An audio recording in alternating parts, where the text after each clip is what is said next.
Social मिडियानि प्लेटफर्माव जर्दानपुर गामिनि समर बसुमतारी जायखौ साराय होननानैबो मिथियो बिथाङा जोंनि मानगोनां बिटिआरनि सीएम प्रमद बर' सार लोगोसे एमएलए लरेन्स इस्लारिनि हेंथायै माखासे बाथ्रा बुंदों एलिगेसन लागायदों दा बिनि थाखाय बेवहाय आङो फंनैसो बाथ्रा फिननांगौ दं होननानै आं सानदों जाय जर्दानपुर गामिनि समर बसुमतारी एबा साराय जायखौ जों मिथियो बिथाङा बेसे गोथौ दैनि ना बेखौ जों बयबो मिथियो बिथाङा गोबां बेबायदि केलेंकारिजों जिहेतु लोब्बा गोनां जाय व्यक्ति जायनि खोथाखौनो बेहाय समाजाव रज'फेरा दा बिथांबायदि सासे मानसिया मैया मानगोनां जोंनि प्रमद बर' सार लरेन्स इस्लारिखौ बुंनाया खोब माने दुर्भाग्य होननानै आं सानो जे मानगोनां प्रमद बर' बिथां सीएम बिथांखौ जे बर' जाथिखौ फाननानै जाबाय एनडिबिफोरखौ थगायबाय नानानथा बाथ्रा बुंलाबायनायफ्रा ससियेल मिडियायाव जों नुनो मोनदों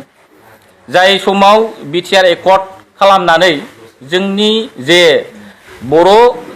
जितु बर'नि जे थामोनथा जे रैखाथि बेखौ जोङो खालामनो हादों गोजोनखौ जों गायसननो हादों बिदा फंबायनि गेजेराव जों खौसेथिखौ लाबोनो हादों जौगानायखौ जिहेतु जोङो लाबोनो हादों आरो जाय बिटिआर एकर्ड एबा दफाखौ जे सुक्ति खालामनाय समाव एनडिबिनि गोबां सनमान गोनां बा दैदेनगिरि साननो गोरों व्यक्तिफोरा बेखौ सापर्ट खालामदों आं ओंखायनो बे बाथ्राखौ बुंगोन बिथाङा जुदि जात सासे एनडिबि मारमोनब्ला आदर्शनियाव दं बिथांखौ एनडिबि होननानै बिथाङा जुदि जात सासे एनडिबि मारमोनब्ला बर' जातिनि थाखाय खामानि मावनो होननानै बिथाङा बिखायाव दांनानै जुदि समाय लादोंमोनब्ला बिथाङा दिनैबो सोंनो हायो एनडिबिनि दैदेनगिरि बिफानाव बिथाङा सोंनो हायो मानगोनां रन्जन दैमारि सार धीरेन बर' सार गबिन्द बसुमतारी सार फेरेंगा सारमोननाव बिथाङा थांनानै सोंनो हायो जे बले बे एकर्डखौ एनडिबिनि दैदेनगिरिफ्रा जे सहि होदोंमोन आरो दिनैबो एनडिबिनि गोबां दैदेनगिरिफोरा बे बिटिआर एकर्डखौ दहाय होनानै बर' जातिनि थाखाय खामानि मावगासिनो दं बे बाथ्राया ध्रुब सैथो दा ओंखायनो बे समाव बिथाङा जानला मोनला बुंलाबायनाया इनाय जादों जाय लरेन्स इस्लारि बिथाङा जे बिथांखौ जेरै हागौ एरै गोबां हेल्प खालामदों बिथाङा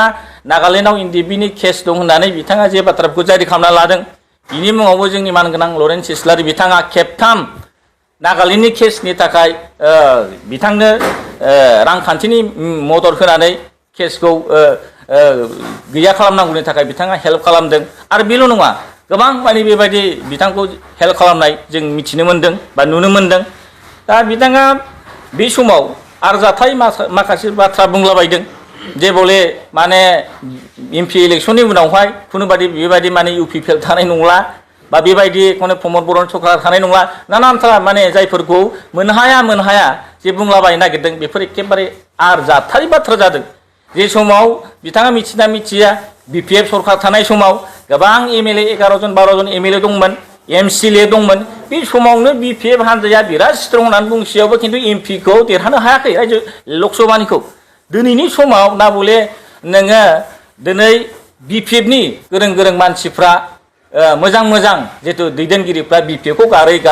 खारलांजोब्बाय एमसिएलए बा एम बा बेबायदि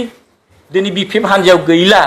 बे समाव दिनै इउपिपिएलखौसो जेबो थानाय नंला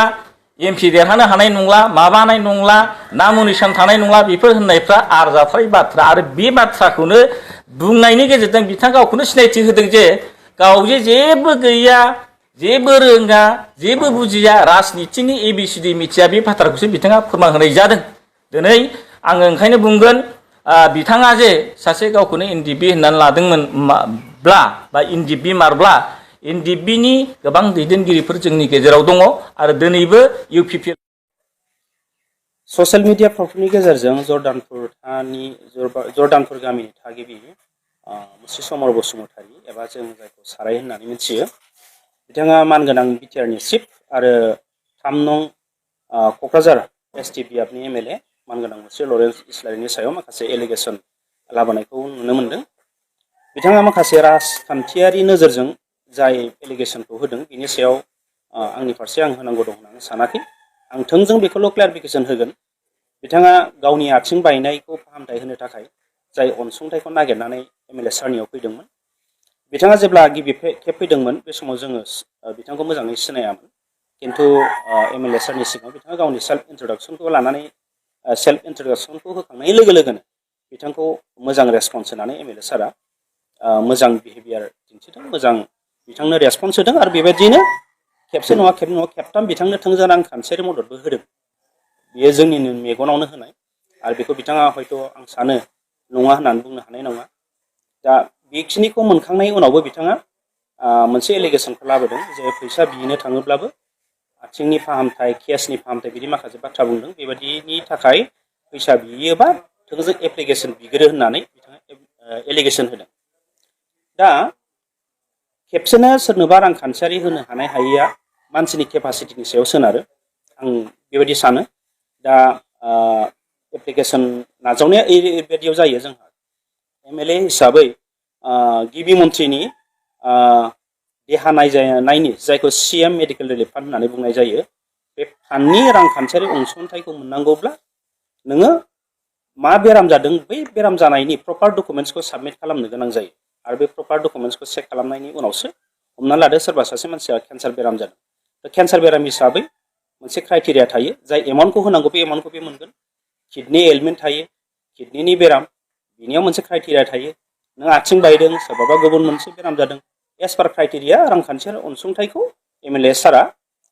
एस पार नर्म्स होनाय जायो आरो बेखौनो होनो होननानै हयथ' एमएलए सारानो जा बा जोंनि फारसेनिफ्रायबो एप्लिकेसनखौ हयथ' बिथांनाव बिदोंमोन, जाय खोथाखौ बिथाङा हामजानाय मोनाखै आरो थोंजों बिथाङा नोगोद रां बिनायनि बा मोननांगौनि खाथियाव बे खोथाखौ बुंदों होननानै जों फिल खालामदों आरो अनुभब खालामदों। दा जेखियानो जादोआ मानो जाय एमएलए सारा बिथांखौ मदद खालामबोदों खेबसे नङा खेबनै, इभेन बिथांनि फिसाजोनि बार्थडेआव सिन्थायनो एमएलए सारा थांदों, बे खोथाखौ बिथाङा हयथ' निस्सय नङा होनना बुंनो हानाय नङा। दा बेफोरखिनि हेल्पखौ मोनसेयावबो सोरबा सासे दैदेनगिरि सायाव डाइरेक्ट बे रोखोम थोंजों एलिगेसन लाबोयोबा बेखौ आं सानो बर'नि रावाव माने जाबा जानानै लाइ बिसिनाय बिदि होननानै बुङो नामा, आं बिदि फिल खालामदों आरो आं अनुरद खालामगोन बिथांखौ खावलायगोन जाहाथे नेक्स्ट टाइम बे रोखोम एलिगेसन आरो लाबोआ।